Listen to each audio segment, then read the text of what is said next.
pandemia. Escuchemos. Señoras y señores, muy buenas tardes. En el marco de la sesión del Consejo de Ministros, se da inicio a la conferencia de prensa del señor Presidente de la República, Martín Vizcarra Cornejo. Muy buenas tardes, tengan ustedes. Hoy estamos miércoles, día de Consejo de Ministros, y hoy estamos con el nuevo gabinete, el gabinete presidido por el Premier Cateriano, quien hace exactamente una semana asumió la responsabilidad de conducir a este gabinete. En esta semana hemos trabajado intensamente, como lo hemos venido haciendo desde el inicio de la pandemia que afecta a nuestro país, pero no atendiendo solo y exclusivamente los efectos en la salud, sino en la economía, en la sociedad en su conjunto. Y la primera tarea que coordinamos, que tenía que asumir el Premier Cateriano, fue un diálogo directo, franco, sincero, buscando consenso con las fuerzas políticas, que establezca una relación adecuada para beneficio del país entre el Poder Ejecutivo y el Poder Legislativo. La convocatoria que hizo el Premier Cateriano ha tenido una respuesta democrática de las bancadas representadas en el Congreso de la República y ha conversado prácticamente con todas, me parece menos una, pero los resultados han sido alentadores porque ambos, Ejecutivo y Legislativo, estamos dispuestos a unir esfuerzos en bien de todos los peruanos. Al respecto, yo quisiera que nos haga un breve resumen de los resultados de este diálogo que ha tenido el Premier Cateriano. Por favor. Gracias, presidente. Efectivamente, el día de ayer hemos culminado la ronda de conversaciones con los partidos políticos que tienen representación en el Parlamento, con excepción de uno. Creo que ha sido una oportunidad no solamente para intercambiar pareceres, sino de encuentro en un momento tan complicado como el que estamos enfrentando de luchar contra esta pandemia. Ciertamente en esta clase de encuentros no se logra la unanimidad, pero sí se abre un espacio para intercambiar pareceres, cotejar ideas.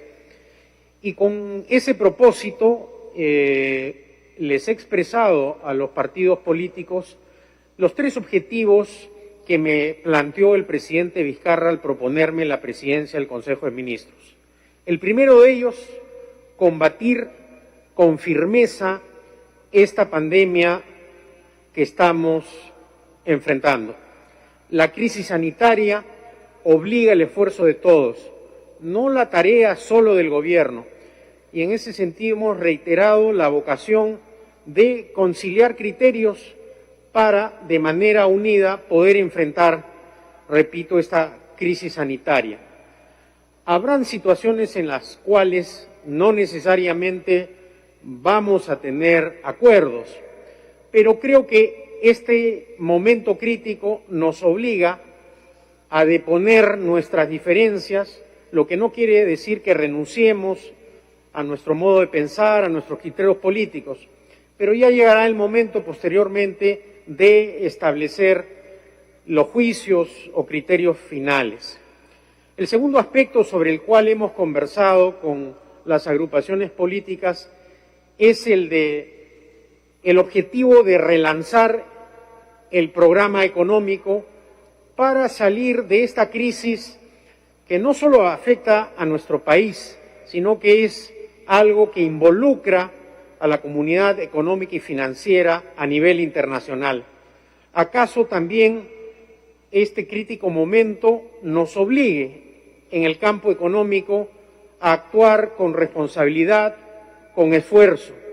Y en esta tarea, naturalmente, hemos expresado que podemos acoger críticas, sugerencias, pero con el objetivo superior de sacar adelante el país de este parón económico como consecuencia de la crisis sanitaria. Y el tercer y último punto, pero no menos importante, trazado por el presidente Vizcarra, el de garantizar elecciones libres, neutrales y democráticas. Nosotros los peruanos hemos tenido dificultades para entendernos democráticamente y hemos tenido situaciones en las cuales, cuando el gobierno no ha tenido mayoría parlamentaria propia en el Congreso, han dificultado más este modo de actuar. El presidente Vizcarra ya convocó las elecciones generales, por lo tanto vamos a hacer todo el esfuerzo posible para que sean unos comicios con reglas claras, establecidas, que no generen turbulencia política. Y en ese sentido, hay un mandato recibido del pueblo mediante un referéndum que también se desarrolló con total libertad y que fue reconocido por la comunidad internacional, que debe ser la base para garantizar unas elecciones auténticamente democráticas, es decir, lo expresado en la reforma política. Queremos, por lo tanto, normas claras para entregar civilizadamente el poder al próximo presidente que elija el Perú en las siguientes elecciones. En términos generales, eso ha sido, presidente. Vamos a seguir conversando. Hoy día tenemos una reunión con los gobernadores regionales. También están programadas reuniones con los sindicatos y el gremio de empresarios. Y luego preparar la política general del gobierno que deberá presentar mi gabinete el día 3 de agosto, de acuerdo a la programación que ha cursado el presidente del Congreso, Merino, y por lo tanto plantear la cuestión de confianza para ya estar plenamente de acuerdo a la Constitución en funciones. Muchas gracias, Premier. Efectivamente, dentro del calendario de estas importantes reuniones que se tiene con el Legislativo, está previsto ya la fecha de que la primera semana de agosto el gabinete en pleno estará en el Congreso de la República para recibir el voto de confianza. No dudamos que después de una exposición clara de los objetivos de gobierno, esperemos sea dada esa confianza. Pero previamente al 3 de agosto está el 28 de julio, el próximo martes. Y como está establecido en nuestra fiesta jubilar, el Día de la Independencia, el presidente de la República tiene que constituirse ante el Congreso de la República para dar su mensaje a la nación. Cumpliremos con todo el respeto al protocolo que exige la pandemia por la que estamos pasando. Estaremos el día martes 28 de julio en el Congreso de la República para dirigirnos a todos los peruanos sobre lo ejecutado en el último año y lo que vamos a hacer juntos en este último año que nos queda de gobierno para dejar enrumbado a nuestro país hacia el bicentenario. Y hablando de política y de la relación ejecutivo y legislativo, hemos recibido en los últimos días 3 leyes promulgadas por el Congreso de la República.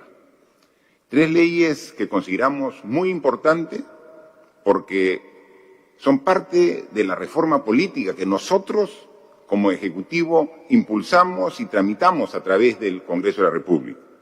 Así que cuando vemos esa coincidencia, no dejamos de sentir satisfacción cuando Poder Ejecutivo y Legislativo avanzamos en el mismo objetivo y hacia la misma ruta. Y son una ley que es la ley que modifica la ley orgánica del Tribunal Constitucional para garantizar la elección democrática y transparente de los magistrados del Tribunal Constitucional. Recuerden ustedes que en septiembre del año pasado se quiso elegir a los nuevos miembros del Tribunal Constitucional siguiendo prácticas que la población no está de acuerdo, ¿no?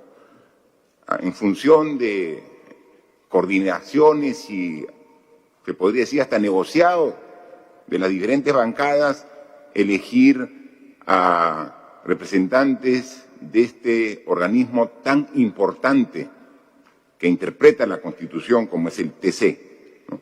Nosotros, incluso, si ustedes recuerdan, eso fue el motivo de que presentamos una cuestión de confianza y que, al ser ignorada la cuestión de confianza el pedido nuestro como gobierno, como ejecutivo, decir de que se tenía que elegir a los mejores magistrados en función de su meritocracia y el no ser respetado, motivó por nuestra parte el cierre constitucional del Congreso. Ahora vemos que el Congreso electo en reemplazo del anterior ya nos ha hecho llegar una ley que considera precisamente los conceptos de meritocracia para que el Tribunal Constitucional, que es el máximo intérprete de la Constitución, sea integrado por personas idóneas y de honorabilidad intachable, elegidas por un concurso público de méritos. Así que esta es la ley que nos ha hecho llegar y obviamente con mucho gusto y satisfacción procedemos a suscribir esta ley para que mañana sea publicada en el diario oficial El Peruano, ¿no? Aquí lo tenemos. La segunda ley que nos ha hecho llegar el Congreso es la ley que modifica normas de la legislación electoral para garantizar la paridad y alternancia de género en la lista de candidatos. También ha sido un reclamo permanente nosotros. La mujer no solamente tiene el derecho, sino debe tener la oportunidad de asumir cargos de responsabilidad de toda índole. Y obviamente también debe tener la oportunidad de ser elegida en cargos de elección popular.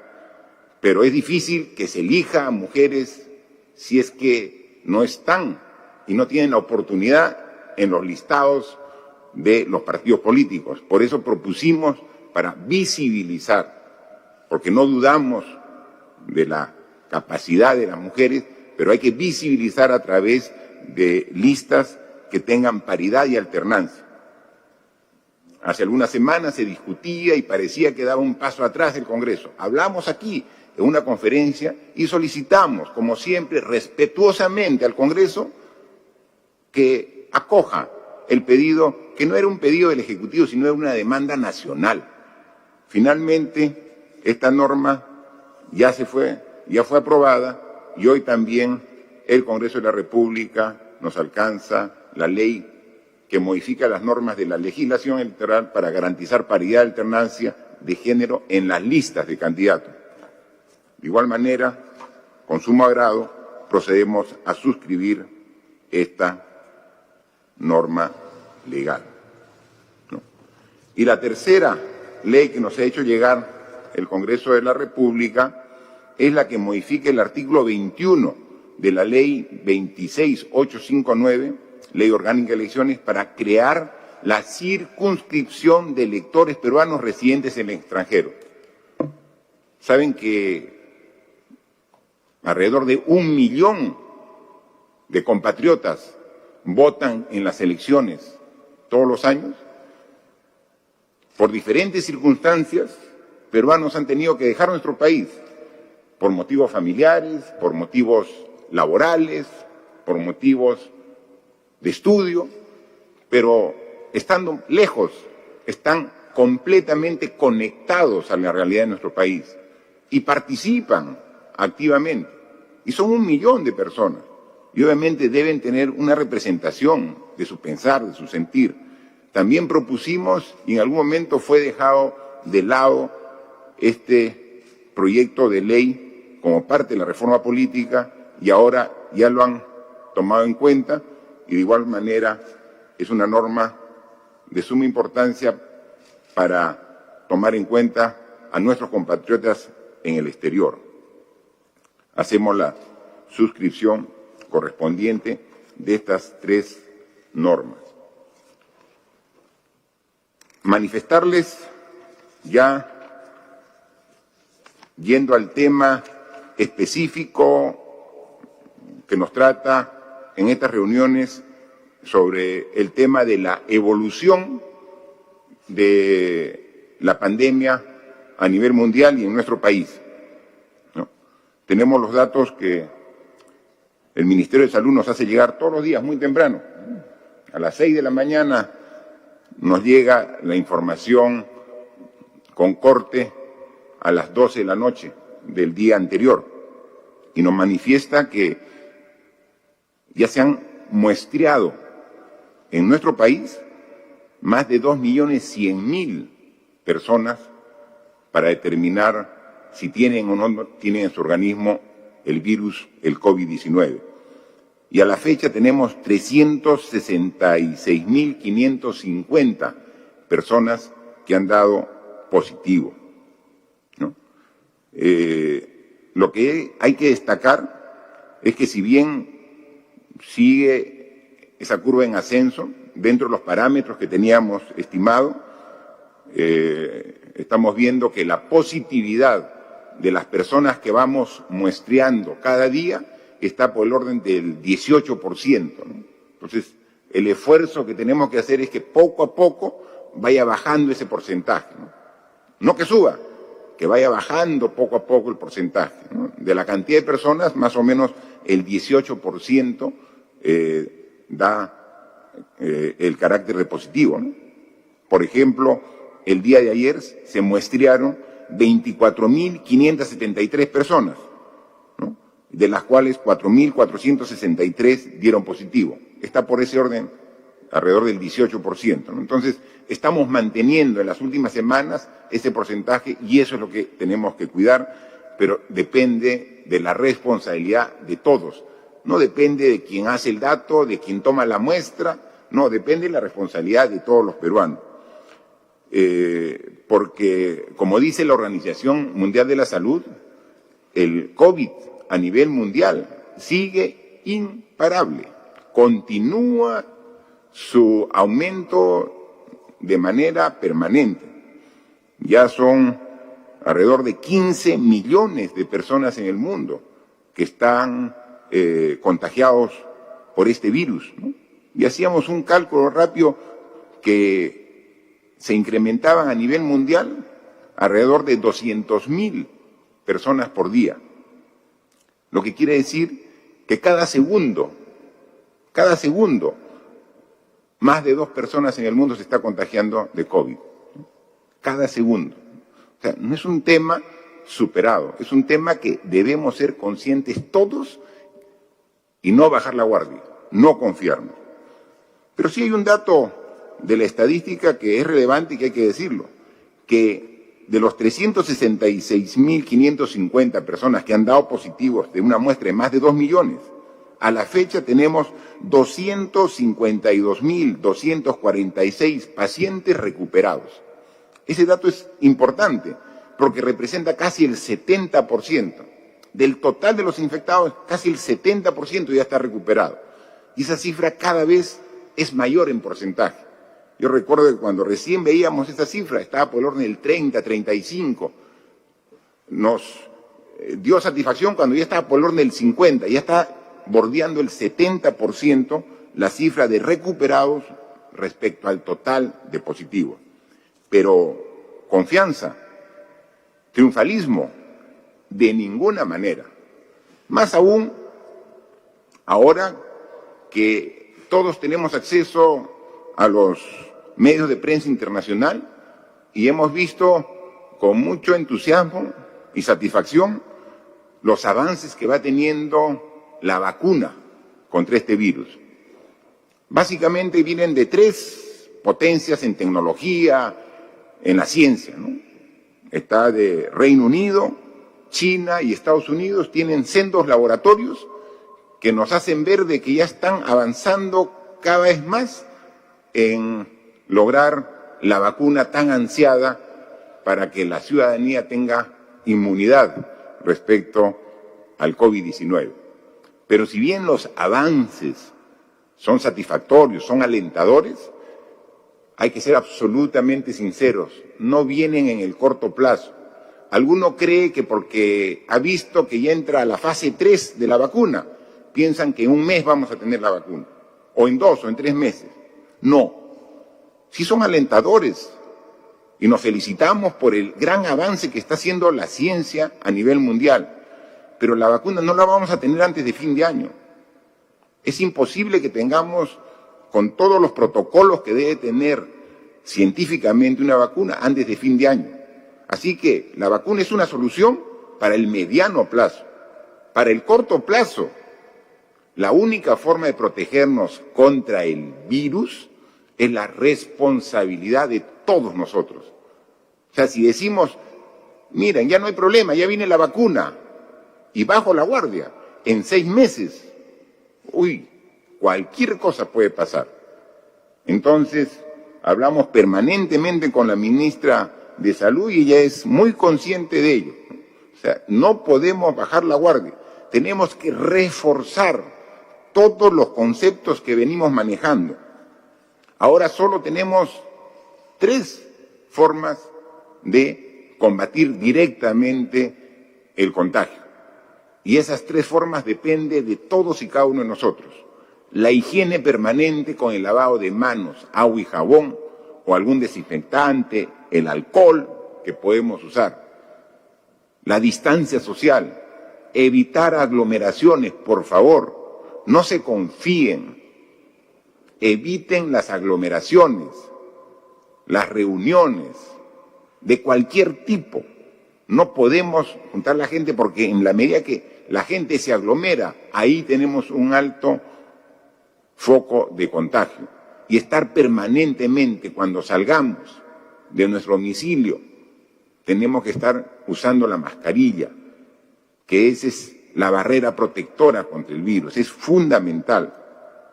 Y eso lo digo hoy, incluso haciendo referencia a una actividad que ha empezado esta semana, que es la reapertura de restaurantes. Dentro de la fase 3 de reinicio de actividades económicas, que lo dijo el Premier, que era una de las prioridades en esta etapa, se ha posibilitado el reinicio de restaurantes a partir de esta semana. Pero yo pido responsabilidad a todos en esta actividad, porque los restaurantes pueden ser focos de contagio. Decir de que pueden atender los restaurantes en salón no significa decir vayan al restaurante.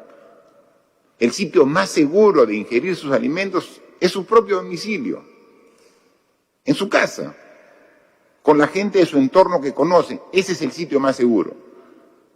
La gastronomía peruana es motivo de orgullo de todos los ciudadanos. Nos ha hecho conocer a nivel mundial. Y claro, ¿cómo no poder acceder a la gastronomía a través de los excelentes restaurantes que tenemos en todas las regiones? Pero la mejor forma y más segura de ingerir esa rica gastronomía es ir a adquirirla, comprarla y llevarla para consumir en nuestra vivienda. Está permitido ahora hacer uso de los restaurantes, con protocolos estrictos, pero siempre ahí hay un riesgo de contagio. Entonces, hay que consumir, por supuesto, pero hay que tratar de llevar los alimentos a la casa en la medida que sea posible.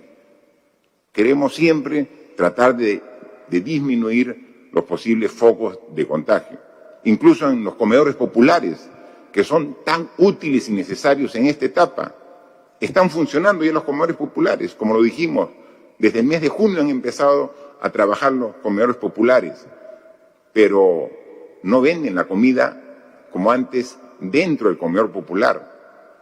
Todas las familias que quieren comprar, adquirir alimentos en comedores populares, lo adquieren y en su vianda se llevan a su casa los alimentos. Entonces, está abierto, está la posibilidad de de los restaurantes, porque hay muchas familias que dependen económicamente del trabajo en restaurante, pero tenemos que ser claros y directos de decir mucho cuidado al respecto. Así como hemos dado las cifras del Perú, hoy, como todos los miércoles, el Ministerio de Salud nos ha presentado el resumen de las tendencias del contagio en las diferentes regiones del Perú, ¿no? Y ustedes saben que tenemos actualmente una cuarentena focalizada. No es lo mismo la cuarentena cómo se está llevando en Lima, en Iquitos, en Piura o en Arequipa. Es diferente porque en función del nivel de contagio hay características especiales por cada región. Y una de las regiones por las cuales se ha hecho medidas especiales es la región Arequipa, junto con la región de Ica, Ancash, Huánuco, San Martín, Junín, Madre de Dios, son las regiones que están agrupadas en una cuarentena más estricta que el resto del país porque el nivel de contagio es superior al promedio del país. En consecuencia, por ello, hemos puesto especial atención de lo que está ocurriendo, por ejemplo, en la región Arequipa, lo que motivó que, acompañado por la ministra de Salud, estuviera yo el último domingo visitando la región Arequipa y viendo las características de la respuesta sanitaria que estábamos haciendo. Y hemos encontrado una serie de deficiencias. Le pedí a la ministra que me haga un rápido resumen de qué habíamos enviado de materiales, de medicinas, de equipo de protección personal a Arequipa, ¿no? Y me hacía que habíamos enviado más de 100.000, 110.000 pruebas para mostrar a las personas si son positivas o no. En medicamentos habíamos enviado alrededor de 500.000 de unidades de medicamentos. Exactamente, 440.397 medicamentos, donde, entre otros, está ivermectina, hidroxicloroquina, acitromicina, que son los que el comité de expertos ha determinado que hay que recetar a los pacientes con síntomas del COVID.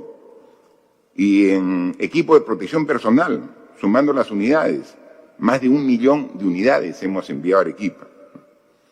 Y entonces cuando fuimos a ver y tuve la oportunidad de conversar con el presidente del cuerpo médico allá directamente en el Hospital Honorio Delgado de Arequipa, me decía que no les llegaba nada, que estaban desatendidos, que incluso tenían que recurrir a donaciones para poder tener el EPP mínimo necesario, que las condiciones del hospital no eran las adecuadas. Y eso uno toma conocimiento porque tienes que escuchar a la gente. Nosotros dentro del programa fuimos a ver cómo estábamos ampliando la capacidad hospitalaria a través de nuevas camas hospitalarias que estamos poniendo a servicio de pacientes COVID. Pero ir a ver una infraestructura muy bonita, terminada, con camas, con concentradores de oxígeno, con el equipamiento adecuado, y no conversar directamente con los médicos, sería para nosotros un viaje incompleto. A pesar que algunos manifestaron que fue un error acercarnos para conversar con los médicos, al contrario, esa es la característica de este gobierno, estar siempre del lado de la gente, cercano, escuchar la demanda, escuchar las quejas. Y ahí estuvimos y precisamente evidenciamos las grandes deficiencias que tiene la respuesta al COVID en la región Arequipa. La ministra, luego de esta conversación, le delegué para que converse con el gremio de médicos, enfermeras, técnicos, administrativos, y estuvo en el Hospital Honorio Delgado y pudo constatar la realidad. Y luego me describió con crudeza la situación. Lo que ha motivado que hoy, después de un análisis aquí en Consejo de Ministros, hayamos tomado la decisión de aprobar el decreto de urgencia 086-2020, donde, con toda la sustentación del caso, en el artículo 1 del objeto de este decreto de urgencia se determina que tiene por objeto aprobar medidas extraordinarias en materia económica y financiera que permitan la intervención del Ministerio de Salud como Autoridad Nacional de Salud en la gestión de acciones dentro del departamento de Arequipa, necesarias para mitigar la situación de crisis producida por el incremento de contagios y víctimas del COVID-19. Recursos hay, voluntad hay y decisión hay para atender el problema de Arequipa. Hemos constatado y ya se encuentra un equipo del Ministerio de Salud y un equipo de e-Salud para que juntos, con este decreto de urgencia, podamos revertir en el más breve plazo la situación en la que se encuentra esta importante región del país. Conversé yo en esa oportunidad con el médico Eloy Soto, quien es el presidente del cuerpo médico, y él me decía: presidente, que no lo engañen, hay veces le decoran las cifras. Yo le dije: doctor, para eso estoy aquí, para escucharlo, y en función de esta conversación vamos a tomar decisiones. Por eso, Eloy, estamos tomando las decisiones como me comprometí contigo y con los médicos ahí, en el mismo Hospital Honorio Delgado. Luego, otro tema que es sumamente importante y que hay que afrontarlo con total transparencia es sobre la cifra de fallecidos. Las cifras de fallecidos que tenemos en el registro diario alcanzan un poco más de 13.000 personas que han fallecido en el país desde que llegó la pandemia al Perú, ¿no? Pero siempre se ha dicho de que la cifra sería superior. Y nosotros, en todo momento, la indicación como gobierno es decir, seamos lo más transparentes posible. Para que la población tenga confianza en sus autoridades, tenemos que ser transparentes, o sea, tenemos que decir la realidad, las cosas buenas y también las cosas que no son buenas, hay que decirlas exactamente como son. Yo le encargué al ministro Zamora, cuando estaba en el cargo, de que forme una comisión para que determine si había algún subregistro que determine las cifras reales.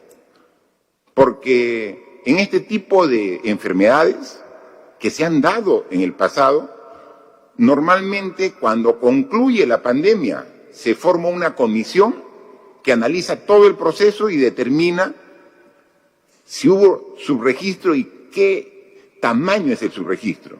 Yo decía, esta pandemia tiene para largo rato. El virus todavía va a convivir con nosotros algunos meses más. No podemos esperar que termine para recién hacer un análisis. Comencemos a hacer un análisis de los meses que ya pasaron. Si la pandemia está desde marzo, hagamos pues marzo, abril, mayo, junio, si es posible.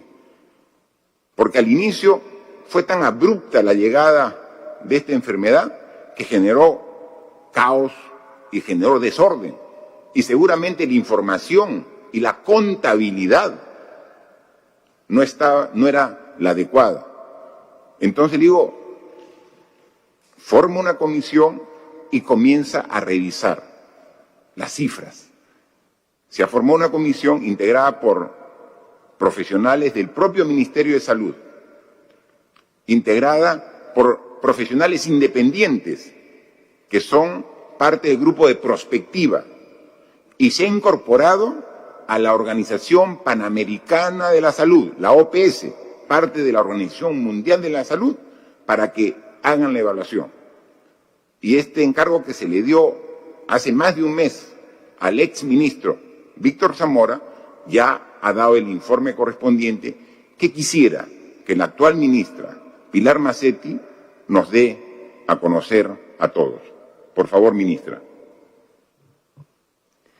Muy buenos días con todos. Efectivamente, por encargo del señor presidente, el ministro Zamora organizó una comisión especial, un equipo de trabajo temporal con la resolución ministerial 357. Y aquí, a partir del 4 de junio, este equipo comenzó a trabajar.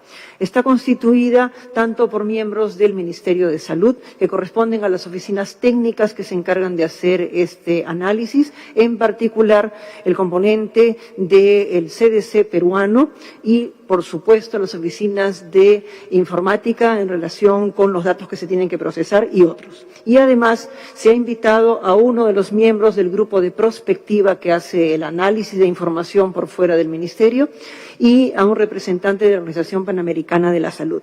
Han trabajado el análisis de información desde el mes de marzo, en el inicio de la pandemia y la declaración en nuestro país, hasta la última semana de junio. Han evaluado cerca de 20.000 casos en un trabajo bastante exhaustivo y les podemos decir para el día de hoy, de acuerdo al análisis rutinario que hacemos, tendríamos 13.767 personas fallecidas. Y a esto, luego del análisis que ha hecho este equipo, vamos a añadir 3.688 personas fallecidas que se integran. Con esto, el desfase que teníamos en información se está cubriendo hasta el mes de junio. Este mismo equipo va a hacer un segundo proceso de evaluación, o mejor dicho, ya lo está haciendo, de tal manera que podamos tener la información del mes de julio hasta que logremos empalmar este desfase.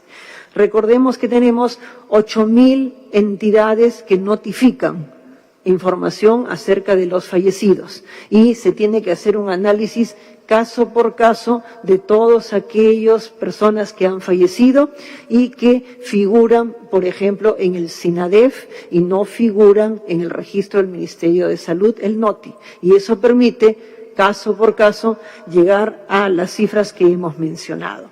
Este proceso va a continuar. Habitualmente, para el conocimiento de todos, el análisis del exceso de mortalidad en un evento como el que estamos viviendo se hace al finalizar y esto demora por lo menos un año, por lo que hay que hacer un análisis tan detallado.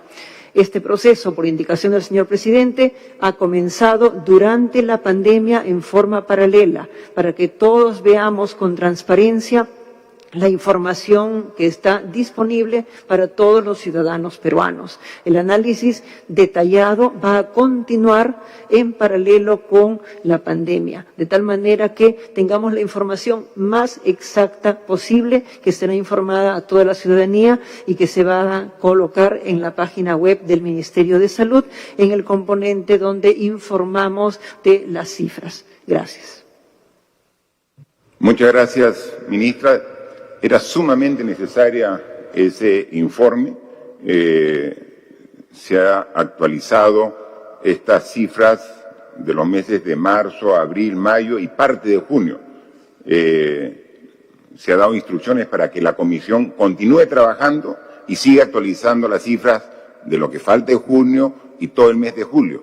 Es decir, que conforme va avanzando la pandemia vamos haciendo el ajuste, porque siempre queremos que la información sea la más transparente para que la población pueda saber exactamente el tamaño del efecto y el daño que hace esta pandemia. Y nosotros, como gobierno, autoridades, actuar también en función de esa información. es los temas que queríamos hoy día comunicar, informar a la población, y hay 5 medios de comunicación que en este proceso de sorteo, en la cual se hace de los medios que se inscriben para participar, que van a intervenir con unas preguntas seguramente dirigidos a los miembros del gabinete aquí presente. Por favor. Buenas tardes, presidente. Buenas tardes, ministros. La primera pregunta es de Radio Los Andes Regional de Pasco.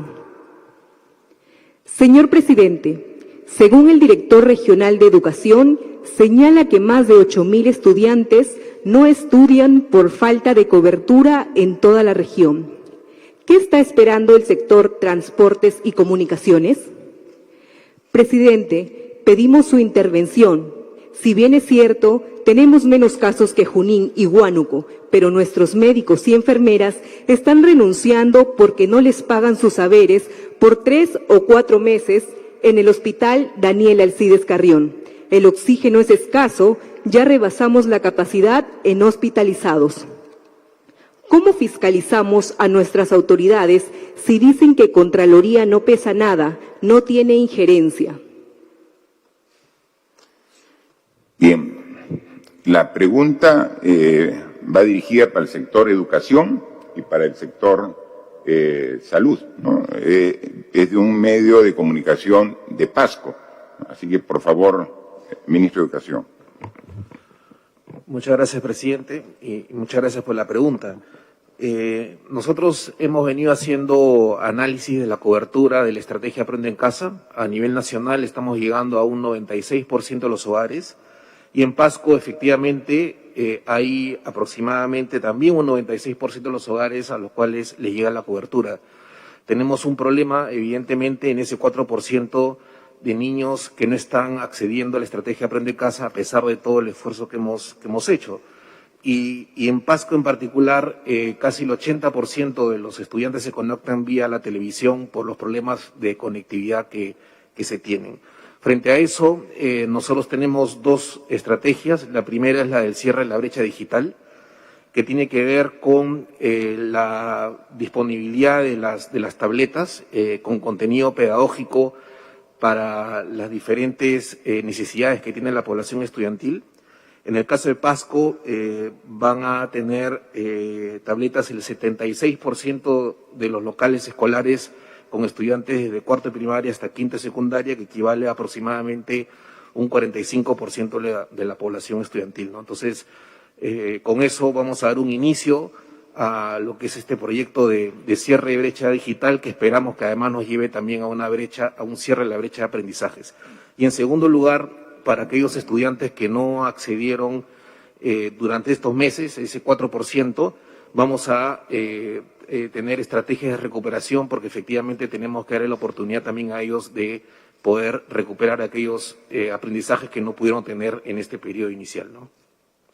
Ministro, complementando la respuesta del ministro de Educación, el Ministerio de Transportes, porque precisamente la cobertura de las redes para que llegue la comunicación virtual está bajo su responsabilidad. A ver, ministro de Transportes, por favor, y Comunicaciones. Muchas gracias. Sí, efectivamente, nosotros estamos en este momento haciendo el mejoramiento del tendido de la red de banda ancha para Internet a nivel nacional. Lamentablemente, muchos de esos proyectos que hemos iniciado recién con la licitación en el 2018, durante este gobierno, están en plena ejecución del tendido de las redes. Y justamente el tema de la pandemia nos ha agarrado a medio trabajo y se han suspendido. Sin embargo, en el término de radios, tenemos 175 radios que tienen autorización para trabajar en la región de Pasco, y de las cuales solamente 29 han estado transmitiendo los programas educativos. Hemos conversado con el resto de emisoras y hay 43 que hemos logrado que ya están haciendo su trámite con el Ministerio de Educación para poder incorporarse y tener una mayor cobertura en las zonas que no ha estado llegando hasta la fecha. Bien, y la ministra de Salud, hay un pedido recurrente no solamente de Pasco, sino de diversas regiones, pero en este caso el medio de comunicación es de Pasco, sobre la falta de médicos y enfermeras y también el pago correspondiente, ¿no? Porque hay retraso, y es lo que nos reclaman cuando vamos a las diferentes regiones. Ministra, por favor. En efecto, la situación de los pagos de algunas de las regiones es bastante preocupante. Y en ese sentido hay equipos técnicos que están viajando a las regiones y en el caso de las regiones que mencionan, los equipos han ido y además hemos recibido a personal de ellos en las oficinas del Ministerio de Salud. En el caso de estas regiones, estos equipos han verificado que efectivamente hay un problema en el pago de terceros y hay un problema en la disponibilidad de fondos para el pago de CAS. Hemos hecho las gestiones para poder regularizar el presupuesto y estamos viendo la necesidad de certificar el presupuesto hasta el mes de diciembre en el caso de los CAS y además estamos viendo con estas regiones el pago de los terceros para que su presupuesto pueda ser movilizado y apoyarlos en este pago, por un lado. Por otro lado, en cuanto a la falta de personal, estamos habilitando contratos a través de la Dirección de Personal de la Salud. Tenemos una bolsa de personas que están buscando ser contratadas con diferentes especialidades y hemos dado ya el punto de contacto para las regiones para que se puedan comunicar con ellos y acceder a esta bolsa de trabajo que les permita hacer los contratos. Es cierto, no es fácil. No todo el mundo quiere ir a trabajar, por ejemplo, en una zona alejada, no todo el mundo quiere ir a trabajar a ciertos lugares de nuestro país, pero poco a poco esto se está llenando. Por otro lado, se está trabajando también facilidades para poder trabajar no solamente en el aspecto económico, sino en cuanto a la instalación, la permanencia de la persona en esas zonas y, por supuesto, con los seguros que compete. Con respecto al apoyo que se requiere para el Hospital Daniel Alcides Carrión, existe dentro del programa que se ha armado con respecto a oxígeno un componente de plantas de oxígeno, presidente, y efectivamente en ese hospital se va a colocar una planta de oxígeno que está en proceso de hacerse la adquisición. Esto, por supuesto, demora. Mientras tanto, estamos haciendo lo necesario para cubrir con el transporte de cilindros de oxígeno para mantener la atención. Gracias. Muy bien. Por favor, la siguiente pregunta. Segunda pregunta de Gualat Noticias Piura. Señor presidente, la Dirección Regional de Salud reporta un total de 19.782 casos de COVID-19 en la región Piura. Sin embargo, el Ministerio de Salud reporta 32.894 pacientes infectados, quedando en evidencia un desfase de más de 13.000 casos. ¿Por qué difiere tanto las cifras de infectados a nivel regional con respecto a las cifras nacionales? Además, debido a la necesidad de camas en la región, ¿por qué no empieza la atención en el hospital temporal ubicado en el campo ferial de Sullana? Allí hay disponibilidad de 100 camas para pacientes COVID-19 y usted, señor presidente, anunció su funcionamiento para el 30 de junio. Sin embargo, ya entraremos al mes de agosto y aún no está operativo. Para la ministra María Antonieta Alba, los transportistas de Piura amenazan con un paro, debido a que el MEF aún no cumple con otorgar el subsidio que prometió para estas empresas. ¿Cuándo llegarían los recursos? Muy bien, muchas gracias. Nuevamente, por favor, la ministra de Salud, para que pueda responder respecto a la diferencia de las cifras de la región como del Ministerio y cómo se va incorporando estas nuevas camas hospitalarias al servicio de los pacientes en las diversas regiones, como reclama para Sullana, específicamente en Piura. Gracias. En primer lugar, sobre el problema de las cifras, es un problema que es semejante en todo nuestro país. Ya hemos abordado el problema de los fallecidos y estamos también organizando un equipo de trabajo temporal que nos permita abordar el registro de las pruebas que se hacen en nuestro país. Tenemos varias dificultades. Primera dificultad, el hecho de que en medio de una pandemia muchas veces nuestro personal o se ve afectado o está dedicado a lo más importante importante que es atender a los pacientes y no hay un registro constante y fluido. En segundo lugar, hay dificultades técnicas que hacen que cuando hacemos el registro a nivel de los sistemas de cada región, este registro que figura en sus páginas web tiene que ser enviado al Ministerio de Salud. Los sistemas no necesariamente en todas las regiones se conversan y eso hace que parte de la información que está registrada en un sistema no se registre necesariamente en el otro y luego tienen que hacer ajustes para ello. Igualmente, hay que tener en cuenta la forma en la cual se hacen los registros. Recordemos, por ejemplo, que el registro para el ministerio, en el caso de los fallecidos, es un registro que requiere ciertas características que son válidas a nivel internacional en cuanto al cuadro clínico y a la presencia de pruebas. Pero por ejemplo, en el SINADEF, el registro no necesariamente requiere esto y simplemente es la impresión del médico tratante que luego hay que verificar para que a nivel internacional sea comparable. Así como hemos hecho un equipo de trabajo para el caso de los fallecidos, se está constituyendo también un equipo de trabajo para la parte de las cifras de los pacientes que son positivos.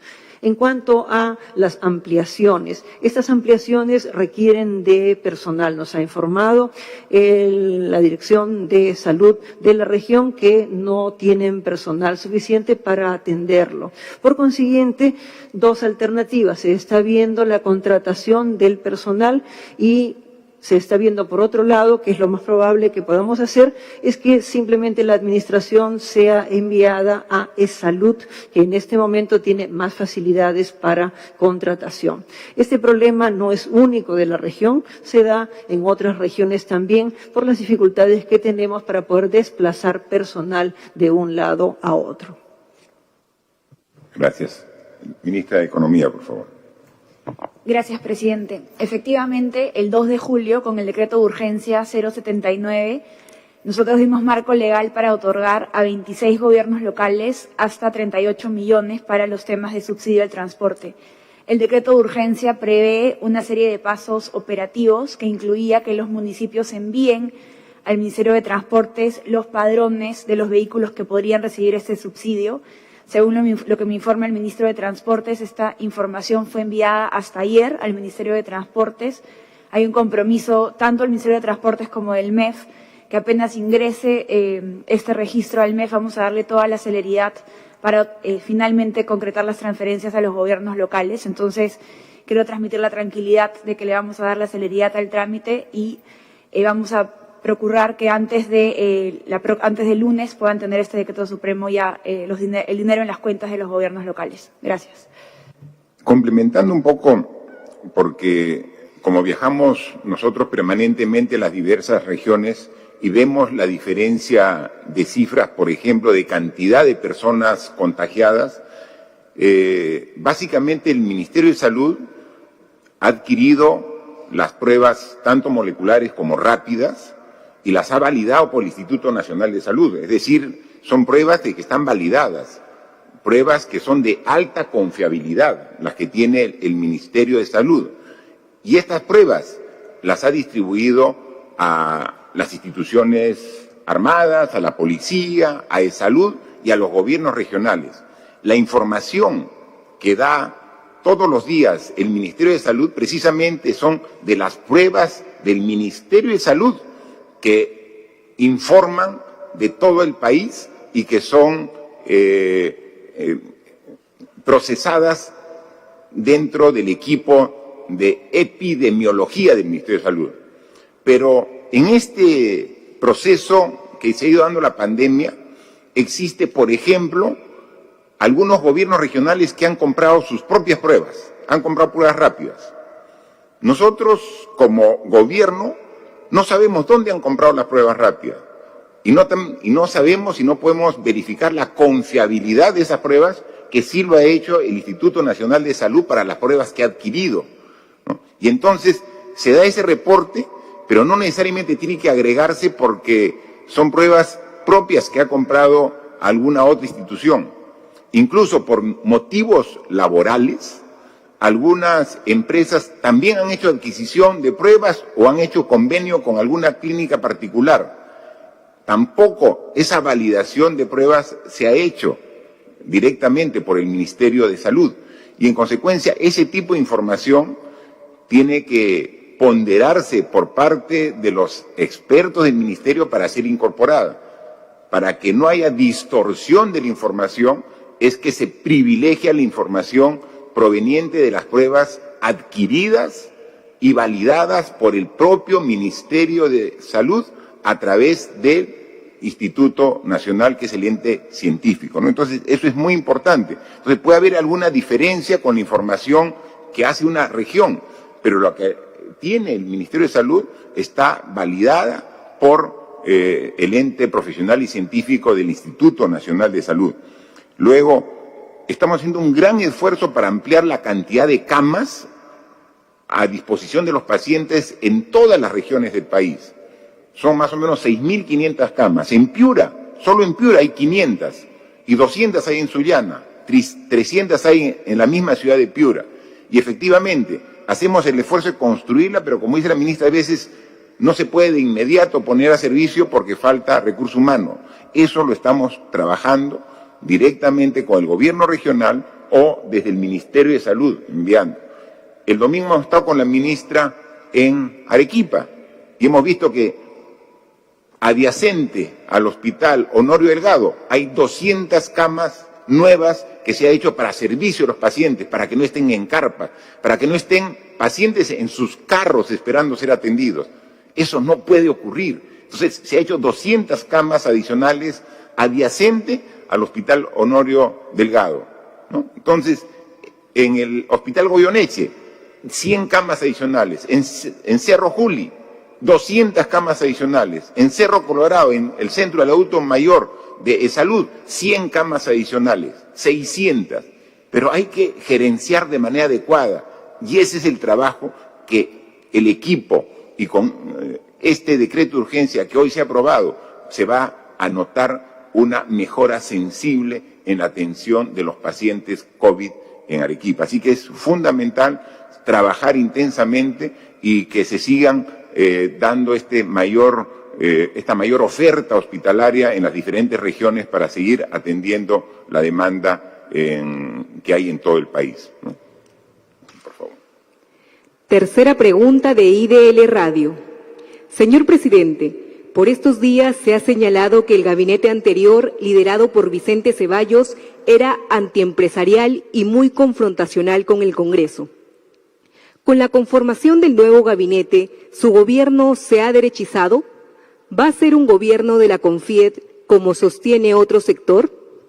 En ese sentido, ¿cómo responde a las críticas a algunos integrantes de su gabinete, como el ministro de Trabajo, sin experiencia conocida para el cargo tan importante en un momento en el que se habla de millones de empleos perdidos por la pandemia? ¿Lo respalda plenamente? Mire, para el cambio de gabinete con el nuevo premier, obviamente tuvimos una larga conversación con el ahora premier cateriano, ¿no? Yo quisiera que él pueda también dar el sustento y explicación de esta pregunta. Por favor, premier. Y no sé si lo voy a interpretar correctamente, que ha pasado del castrochavismo a la derecha que me quieren imputar. Creo que no. Más bien yo creo que usted está, presidente, más en el centroizquierda, o tal vez lo que se llamaba en el pasado la izquierda democrática. No lo veo tampoco a usted como un liberal a ultranza, como ahora pretenden algunos. Pero en fin, hay que estar sujetos a la crítica, a la especulación, y eso forma parte del quehacer. Ciertamente, además, el presidente del Consejo de Ministros, de acuerdo a la Constitución, no dirige la política general del gobierno. Esa es una atribución del presidente. Modestamente cooperaré en la ejecución del programa de gobierno, pero con el criterio que establece la Constitución. Y en ese sentido, el nuevo gabinete tiene también integrantes producto precisamente de ese ejercicio que permite la Constitución. El presidente del Consejo de Ministros propone, el presidente decide y nombra, pero el responsable político es el presidente del Consejo de Ministros, porque el presidente de la República, también de acuerdo a la Constitución, es irresponsable políticamente. No responde por ninguno de sus actos porque existe una institución llamada refrendo ministerial. ¿Quiénes somos los responsables? Todos los que estamos sentados acá. Y naturalmente soy responsable de todos los nombramientos porque los he refrendado. Y entre ellos el del ministro de Trabajo, que ciertamente no es el más joven de nuestra historia ministerial en ocupar una cartera, y tampoco en el Ministerio de Trabajo, donde hay un conocido precedente histórico. El cargo de ministro es de confianza y se basa, por lo tanto, en criterios subjetivos y objetivos. Pero yo ya he respondido en reiteradas oportunidades que tengo la confianza en el ministro de Trabajo. Así que yo le pediría al ministro de Trabajo, si usted lo permite, señor presidente, que nos diga cuáles son sus objetivos, qué se ha trazado para hacer en esa cartera, presidente. Sí, por favor, ministro de Trabajo. Muchas gracias, señor presidente. Buenas tardes. En primer lugar, me gustaría decir que en mis más de 10 años de experiencia laboral he podido conocer de cerca las necesidades, los requerimientos y las inquietudes tanto de trabajadores como de organizaciones sindicales como empleadores. Experiencia que pongo al servicio de este gabinete. Y dentro de las tareas y de los planes que mencionaba el Premier, al inicio de la conferencia de prensa indicó que uno de los lineamientos principales, uno de los nortes de este gabinete es la reactivación económica. Y reactivación económica sin creación de empleo, sin hablar de creación de empleo, no es coherente. Siendo así, una de las medidas concretas a implementar en el corto plazo es dotar e impulsar el ámbito de aplicación del programa Trabaja Perú, que ha sido un programa que ha tenido mucho éxito y que este año ha creado muchos puestos de trabajo temporal en coordinación directa con gobiernos regionales a nivel nacional. Una segunda medida concreta a implementar en el corto plazo es la extensión de la vigencia temporal del trabajo remoto, que ha sido una modalidad de prestación de servicios que ha sido acogida tanto por los trabajadores como por el sector empresarial. Otra medida concreta a implementar en el corto plazo es dotar de los recursos necesarios tanto a la SUNAFIL como al Ministerio de Trabajo y a las direcciones regionales de trabajo para agilizar la resolución y el procesamiento de la solicitud de suspensión perfecta, que es un tema que viene siendo analizado día a día. Como cuarta medida concreta a implementar en el corto plazo están los planes de reactivación, regulados en el artículo 12 del Decreto Legislativo 1499, que permitía inicialmente a las micro y pequeñas empresas acceder a planes de fraccionamiento de sus deudas, en acuerdo con los trabajadores y con la intervención de la Autoridad Administrativa de Trabajo. En los próximos días sacaremos una disposición normativa que permitirá extender este fraccionamiento a empresas de todo tipo, ya no solo a micro y pequeñas empresas. Y finalmente, quería decir que la cartera de trabajo viene trabajando en coordinación directa y estrecha con el MEF para implementar a la brevedad otra serie de medidas que ayuden a reactivar la economía nacional a la brevedad. Muchas gracias, señor presidente. ¿Me permite una acotación, presidente? Como se habrán dado cuenta, fundamentalmente el discurso del ministro ha sido técnico. Los golpes lo ayudarán también a aprender el quehacer de la política. Y el golpe en política ayuda, presidente, porque es un juego de ataque y de defensa. Pero lo que debe primar siempre, presidente, es el interés nacional.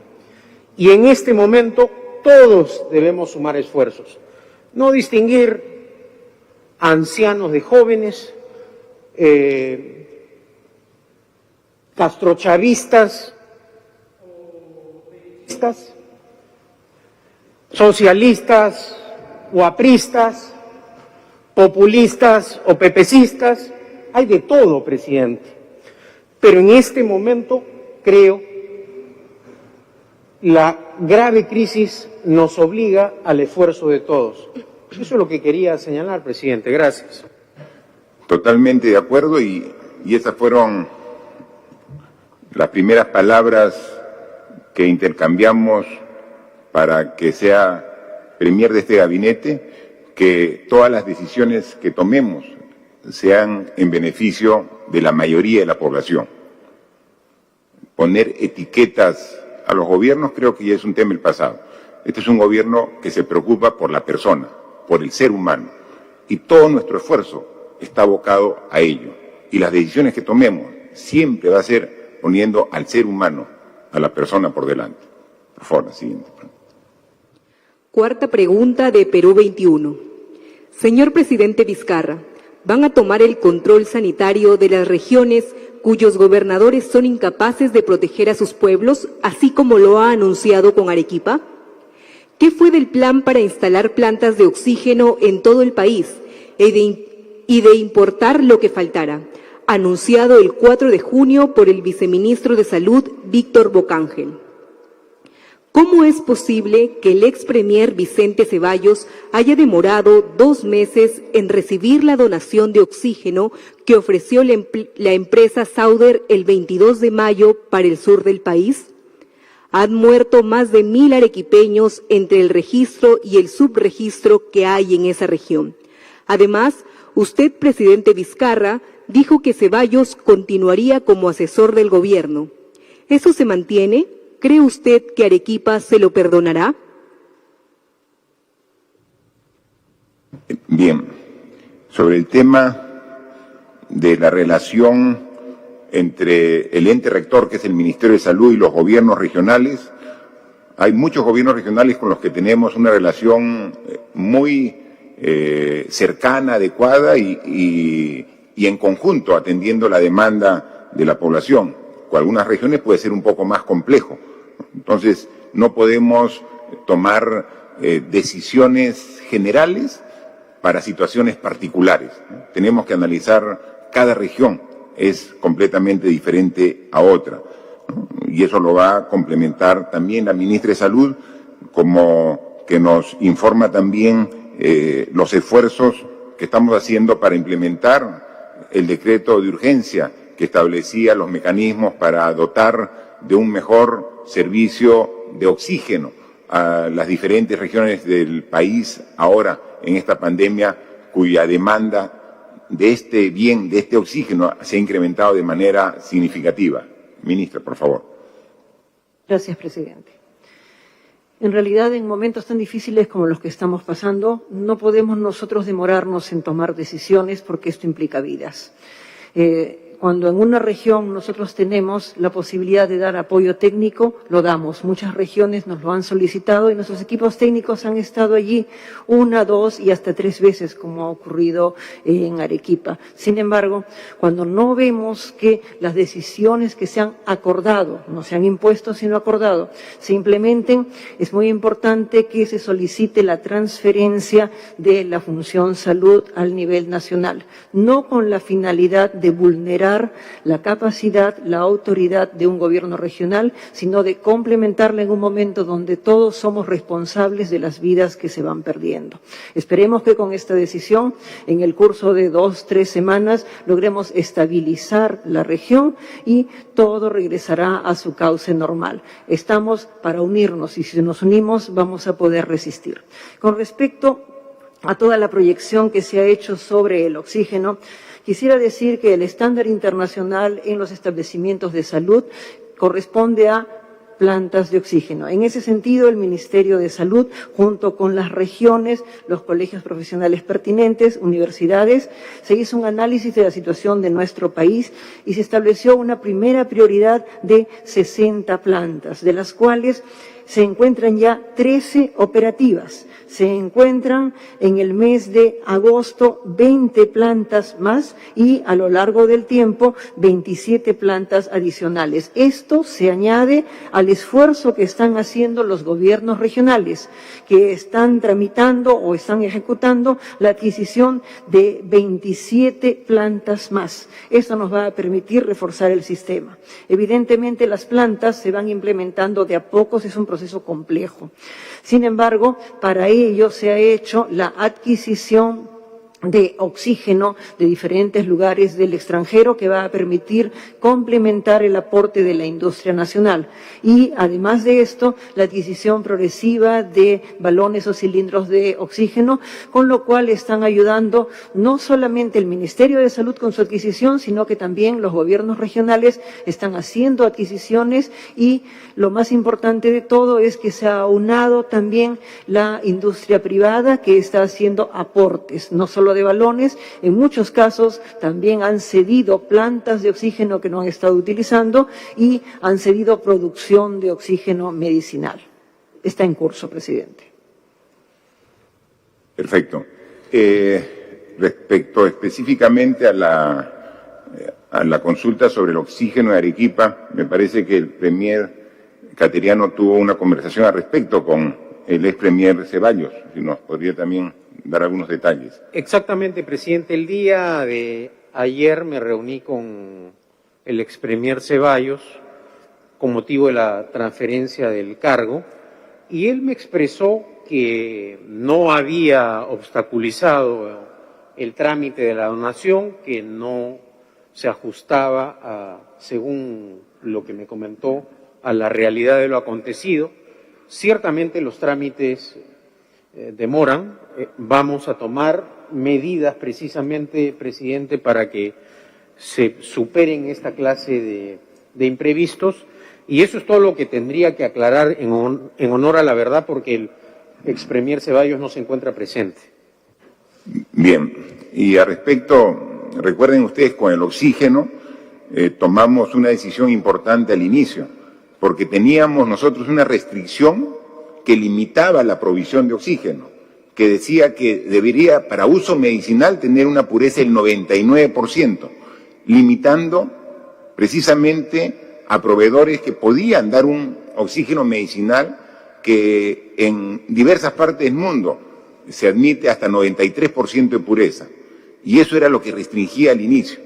Entonces, se tomaron las decisiones para quitar ese parámetro que parecía direccionado para que el proveedor sea solo uno, y eso no podíamos permitirlo, más aún en una etapa de emergencia como la que nos encontramos. En el caso específico de esta donación de oxígeno para Arequipa, el Ministerio de Salud tiene que ver que esté dentro del parámetro del 93%, y por eso se pidió a la empresa una muestra del oxígeno que iba a dar.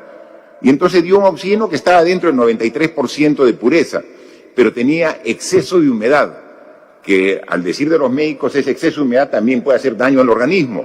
Entonces, no es que se rechazó el aporte ofrecido por esta empresa minera, sino se le dijo, corrige tu contenido de humedad para que no haga daño. Y eso es lo que tomó algunos días para que luego sea aceptado y se pueda ser distribuido para la población, ¿no? Entonces, son los procedimientos técnicos, científicos que se requieren para que este tipo de insumos ayuden en vez de perjudicar a las personas, ¿no? En consecuencia, tenemos que recurrir a todos en un momento como el que nos encontramos de emergencia. Todo quien quiera colaborar, contribuir con un granito de arena, poner el hombro, bienvenido sea. Todos tenemos que colaborar para juntos poder enfrentar y derrotar a este virus, que lo estamos haciendo. La siguiente pregunta, por favor. Última pregunta de Diario Ahora, Jaén, Cajamarca. La provincia de Jaén está ingresando al pico más alto de contagios y decesos por COVID, siendo la provincia con mayor número a nivel de toda la región Cajamarca. existiendo además un subregistro y casos no documentados que se atienden y hasta fallecen en sus domicilios. Sin embargo, las autoridades regionales y hasta el ministro de Defensa, en su última visita, han afirmado que la pandemia está bastante controlada en esta región, lo cual es categóricamente falso. Los hospitales Minsa y Esalud han colapsado. Los presupuestos prometidos no han llegado, a pesar de que hace 2 meses existió el compromiso público de usted, señor presidente, para implementar el nuevo hospital con lo fundamental, necesario y urgente para la atención de la pandemia. Recursos humanos especializados, insumos, equipos y medicamentos, además del oxígeno tan vital hoy como nunca. En San Ignacio, siendo una provincia fronteriza e histórica, se tiene solo un centro de salud para más de 130.000 habitantes, con muchas falencias y necesidades.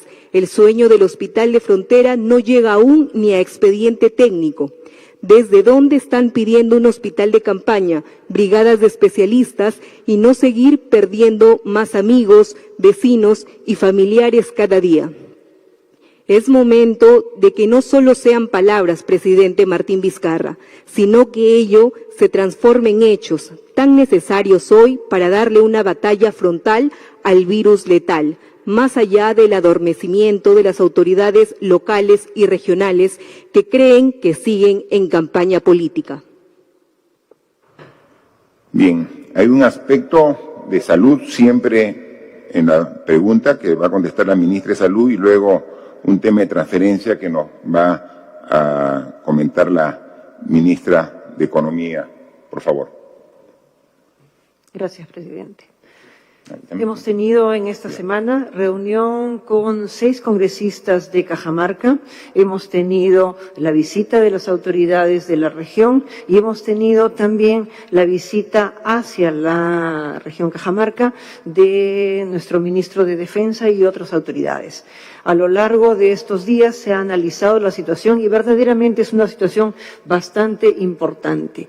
Las cifras están en crecimiento y Jaén es una de las zonas que tiene mucho pasaje de personas a través de Jaén y hace que eso determine que la movilización permanente de las personas facilita más el contagio en efecto. Se ha implementado en este momento el pasaje de cilindros para que puedan abastecer al hospital, en primer lugar. En segundo lugar, el abastecimiento del tanque criogénico está en pleno procesamiento y de acuerdo al decreto de urgencia 080, también tenemos por parte de Reconstrucción con Cambios el poder habilitar 50 camas adicionales de hospitalización. Se ha hecho la adquisición de concentradores para poder habilitar estas camas, de tal manera que las personas con cuadros leves y leves a moderados puedan allí ser atendidas. Igualmente, dentro de lo que va a ser para la parte de implementación de plantas de oxígeno, también se ha colocado planta de oxígeno para que pueda ser habilitada en los próximos meses. Esto ha hecho que, por el momento, con el aporte de oxígeno externo, vamos avanzando. La presencia de personal también se ha gestionado y se ha conversado con las autoridades locales, al igual que con los señores congresistas, para hacer 2 alternativas. Primera alternativa, el personal que se encuentre allá, es muy importante poderlo capacitar. Llevar una persona a capacitar a las regiones siempre es más complejo. Es mucho más práctico que una de las personas que ellos van a delegar venga hacia una capacitación en uno de los hospitales que tengan gran capacidad de UCI y en cuestión de una semana puede capacitarse en el manejo de los equipos. Igualmente, los equipos han sido llevados este día lunes para que puedan implementarse en los lugares en donde sea posible con los profesionales que están ya capacitados. Si seguimos capacitando más, vamos a poder avanzar. Y está en proceso el poder contratar personal adicional con las dificultades que ya hemos mencionado. Además, El día viernes tenemos una segunda reunión con los congresistas para discutir los aspectos que quedaron pendientes de establecer, de solucionar o de plantear en la reunión que hemos tenido en los días anteriores. Gracias. Gracias, ministra. Ministra de Economía, por favor. Para complementar a la ministra Macetti, estamos dándole trámite en el MEF a una transferencia que nuestro compromiso es darle la mayor celeridad de 34 millones para la operación y mantenimiento del hospital de Jaén. Vamos a, en el más breve paso, concretar esa transferencia para que se cuenten con todos los recursos necesarios. Gracias. Bien, y también ayer estuvo en Cajamarca el ministro de Defensa, responsable de esta región del gabinete, y también nos va a complementar a la pregunta que ha hecho el medio de comunicación. Gracias, señor presidente. El día lunes viajamos con el señor gobernador inicialmente a Chota y luego a Cajamarca. Hemos llevado equipos de protección personal en gran cantidad, hemos llevado medicinas, tanto para Jaén como para Cajamarca, y hemos llevado 6 UCIs completas, desde las camas que son de alta tecnología, ventiladores, monitores, succionadores de fluidos, y también hemos llevado 11 médicos a Cajamarca para que en una jornada de 15 días apoyen al personal de médicos en Cajamarca. Una pregunta que me hizo un periodista al preguntarme cómo había encontrado la situación, le expliqué que esta pandemia tiene un ciclo, que en Cajamarca tenía un ciclo inicial en la etapa primeramente de contención, donde la gente había sido muy respetuosa de las normas, y Cajamarca se convirtió en un ejemplo no solamente a nivel nacional, sino a nivel internacional del control de la pandemia, donde encontramos a sus autoridades, tanto políticas como sanitarias, completamente unidas y trabajando sobre un objetivo que era la salud y la vida de todos los cajamarquinos. Hay una segunda etapa que indudablemente con la reactivación económica la gente no puede estar encerrada en su casa todo el tiempo, tiene que salir a trabajar. Y al salir a trabajar, la gente que había guardado la cuarentena y no se había contagiado, comienza a contagiarse. Y esa es una etapa intermedia, que en este momento en Cajamarca está en la etapa intermedia. En Jaén existen 9 UCIs en este momento, de las cuales hay 4 disponibles. Hay 113 camas hospitalarias, de las cuales 32 hay disponibles, y en oxígeno cuentan con un tanque de 19.000 litros, que actualmente está consumiendo 1.000 litros diarios, es decir, tiene un abastecimiento para 19 días y que está asegurado su abastecimiento continuo. Al igual que en Cajamarca, existe un tanque de 20.000 litros que se está consumiendo 1.100 litros diarios y también tiene para un aproximado de 19 días y que se reabastece automáticamente. En Cajamarca fuimos a visitar al hospital regional porque es ahí donde se van a implementar 50 camas adicionales totalmente equipadas con la Autoridad de Reconstrucción con Cambios, que ya me comunica que ha asignado la Buena Pro y aproximadamente entre 15 y máximo 20 días están implementados. Y también fuimos a visitar con el gobernador el lugar donde se ha implementado para montar una planta de oxígeno que está siendo donada por una empresa minera. Indudablemente que esta visita a ese lugar ha incomodado a muchas personas por ciertas ideologías, pero en este momento, por encima de cualquier ideología, está la vida y la salud de las personas. En resumen, Cajamarca está en la etapa intermedia del contagio, por eso que le manifesté que hasta el momento está controlado, pero eso no significa que entre a la etapa acelerada del contagio, como en este momento está en Arequipa y está llegando a un punto.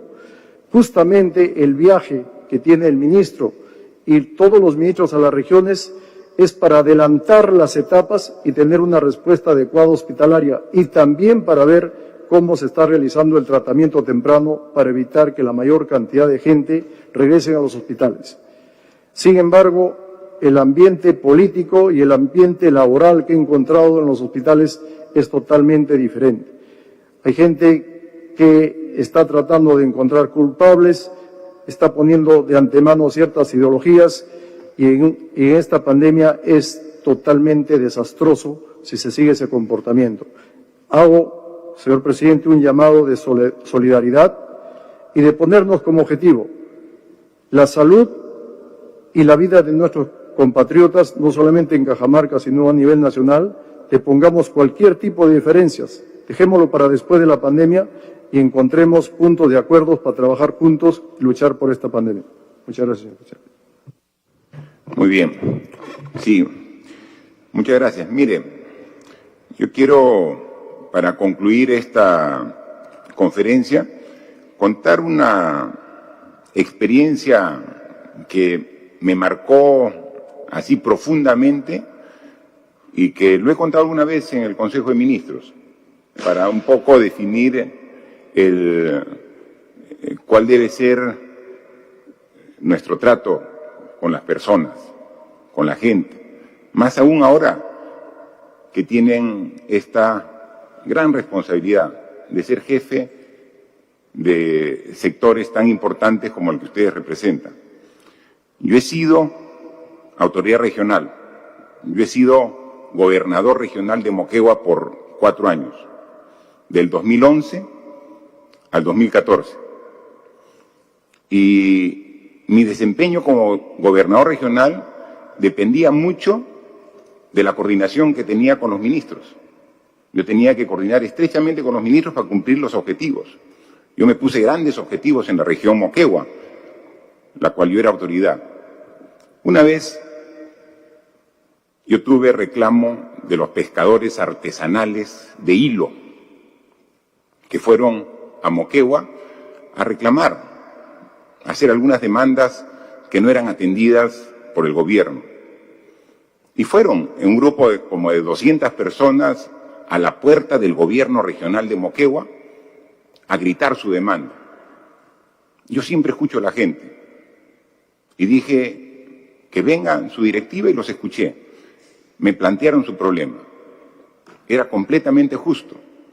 El problema era que la solución no dependía del gobierno regional, sino que dependía del viceministerio de Pesquería del Ministerio de la Producción.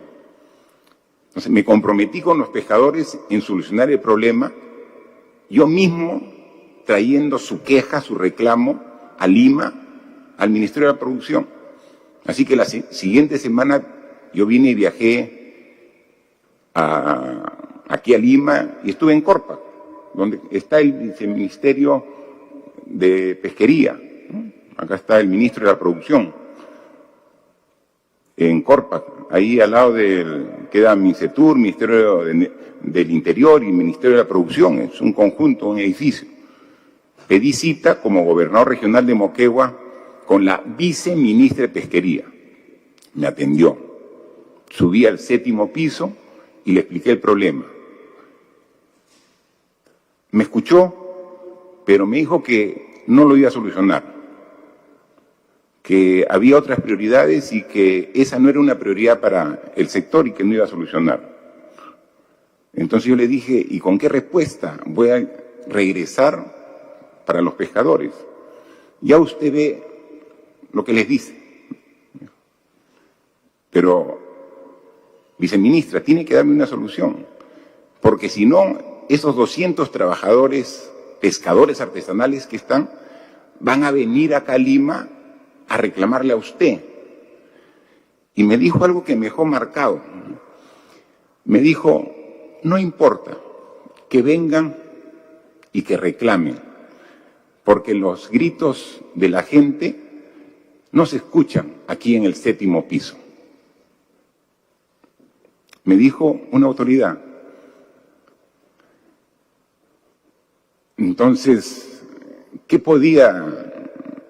respuesta podía llevar ante esa indiferencia y esa falta de empatía o de voluntad de servicio?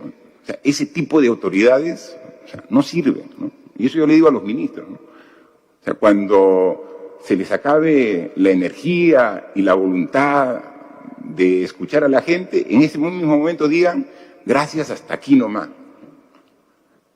Porque si perdemos la sensibilidad de escuchar a la gente o decir, no importa que griten porque no se va a escuchar sus gritos hasta el 7º piso.